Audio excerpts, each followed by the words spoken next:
Good evening and welcome to the Wine Mothership. My name's Ian. And I'm Peter. And tonight we're taking a trip down to Burgundy. Cheers! So Ian, what are these, what do we have in front of us? Well, of course, a couple of Burgundies. For the uninitiated, they're both 100% Pinot Noir. I gather most of you all know that. But we've got classic Couldn versus Côte de Beaune shootout. This is Morey-Saint-Dennis 2009. This is Côte de Nuit, and this is a Savigny-Les-Beaune. That's a Côte de Beaune, of course. So, Côte de Beaune and Côte de Nuit. Yeah. What were the differences? Well, we basically haven't got time to go into a massive Burgundy primer here. It's not really the short version. Yeah, we'll give you the short version. What we generally think of as Burgundy wine comes from a massive long area on the west bank of the Saône River in France, and this Côte d'Or is divided into different kind of sub areas. Two of the most famous are Côte de Beaune and Côte de Nuit. They produce subtly different wines, so there are definitely points of comparison. And I think we've got a nice comparison here of two wines that should be of about the same quality but slightly different in a couple of little ways. Okay. So first off, we have the 2009 Domaine Drouhin-Laroze Morey-Saint-Dennis. That's correct. Is that yeah. right? Yeah, that's correct. And the first, I'd say the place we need to start is with the year 2009. People say it's the vintage of a lifetime. What to say? Let's start with the basics. This is village level wine, which doesn't say an awful lot. Depends. It sounds a bit village. It does indeed sound a little bit village, but I tell you what, it depends. If it, in the smaller areas, of course, the village level one is, you know, perfectly acceptable. Sometimes even very good quality. This one is grown in Côte de Nuit, as I said before, grown 250 metres up, not particularly high, and it's matured in 1-year-old oak casks, so we don't, not really expecting a lot of oaking on the taste. Let's get into it. What did you reckon? Right, let's have to go back to my notes here. Yeah, a little flick. Plums. Plums I got right from the start, to be honest. Yeah. So that note seems to be fading a little bit now. Yeah, it is. It's just a little bit more. It's a little bit more, just a bit more leathery on the fruit now. That was, as soon as we opened it up, it was just packed full of, really juicy fruit, wasn't it? Yeah, it's definitely a neckable wine. Yeah, and you could tell instantly straight out of the bottle into the glass. It's got a scarlet colour going into a lusty scarlet rim. Lusty. It was lusty. Lusty. I had lusty.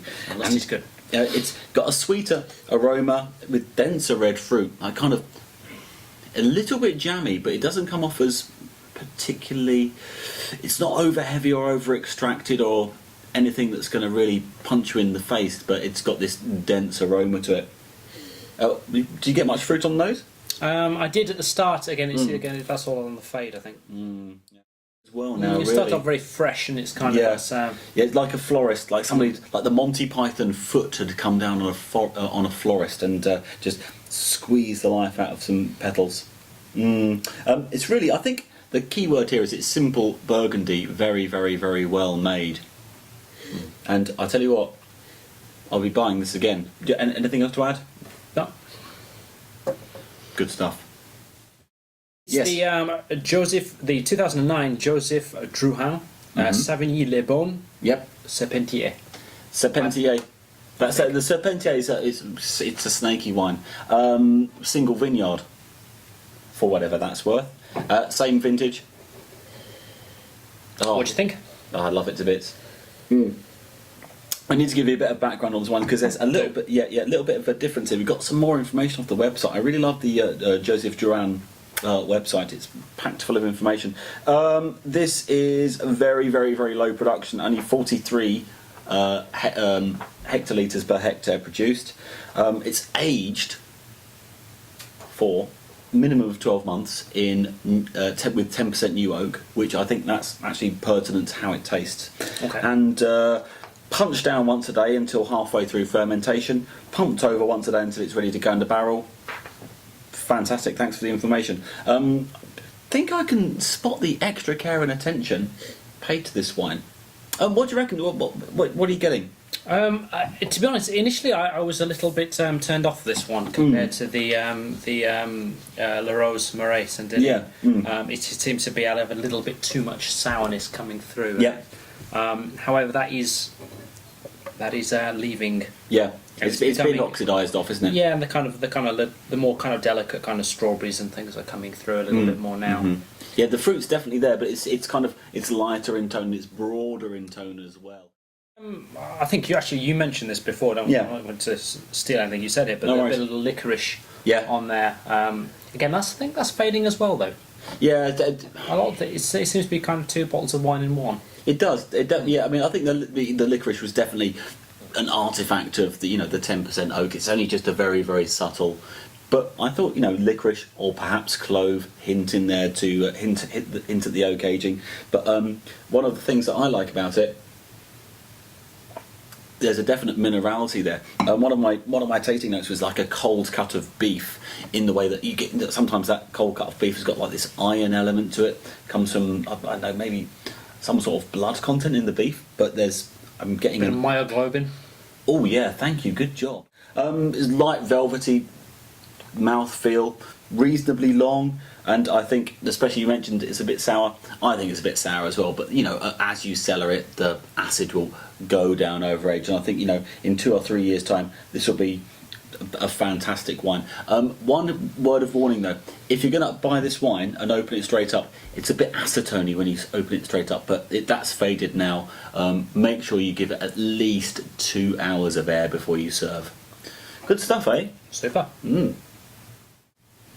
It's very rare that I enter the ship wine review with a genuine sense of trepidation, but as Peter entered the apartment that is Wine Mothership this evening, I noticed a hint of sulphur. Now, it wasn't his socks, because he wasn't wearing any, so I really, really fear for what we're going to be presented with tonight, viewers. Peter? It's not my pants either. It's actually something a lot worse.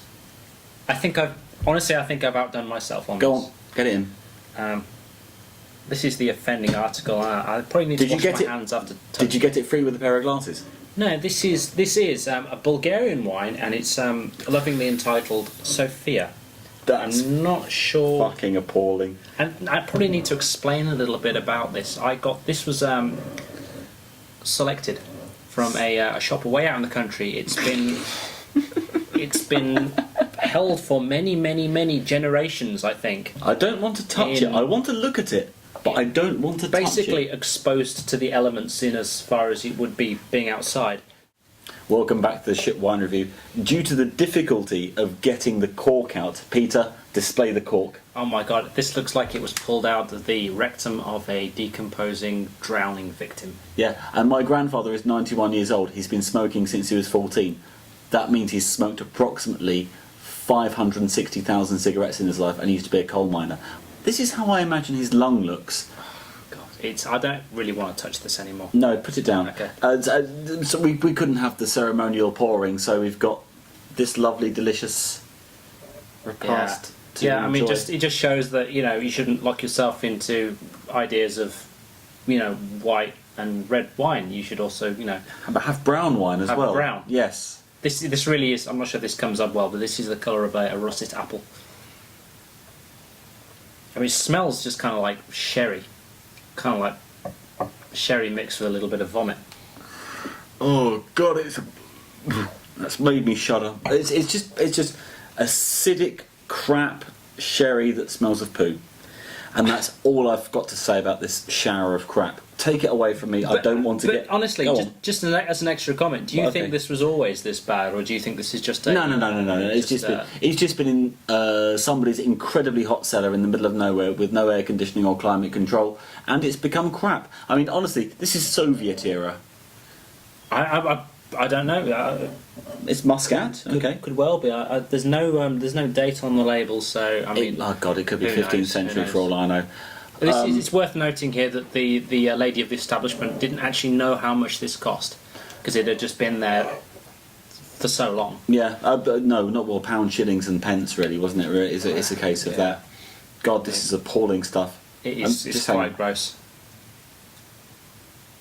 I think we've plumbed new depths with this one. Thank you for watching the Ship Wine Review. Thank you very much. Okay, and welcome back to the reckoning. What's come out on top? What do you think, Peter? The first one we had the Morey-Saint-Denis, Drouhin-Laroze, or the Savigny-Les-Beaune, Joseph Drouhin. I'd go for the bony snake. I thought it was. Yep. I thought it was. Again, it started a little bit closed. Yep. It was a little bit sour. Right. It had. I didn't really get a good kind of feel for it. Yeah, no, I was feeling. I could taste it was quality, but it was certainly the Morey-Saint-Denis was more enjoyable straight out of the bottle. But over the course of about 40 minutes or so, I felt the quality kind of really kind of crossed over. I thought, and I'd go for the snaky one. Yeah, definitely. Yeah, the Domaine Serpentier, the snaky vineyard, wins the day, I think. It's a little bit disappointing. I think if I'd have paid maybe 500 yen less for the Morey-Saint-Denis, once again, repeat myself, the village level wine, as opposed to the Joseph Drouhin Premier Cru level wine, I'd have been satisfied that I'd have got decent value. This is just a little bit overpriced at 4,000 yen. Once again, check below for your local prices. But yeah, this Savigny-Les-Beaune, yeah, wicked stuff. Stock up, don't drink it yet. All right. Anything else to add? Yeah, this is Satan's bile. Yes. If you can get hold of it, well done, because I don't think they even make it anymore. Yes, indeed. Well, if you can get hold of it, don't. Thank you for watching the Wine Mothership, and remember, may the wine be with you always. Always.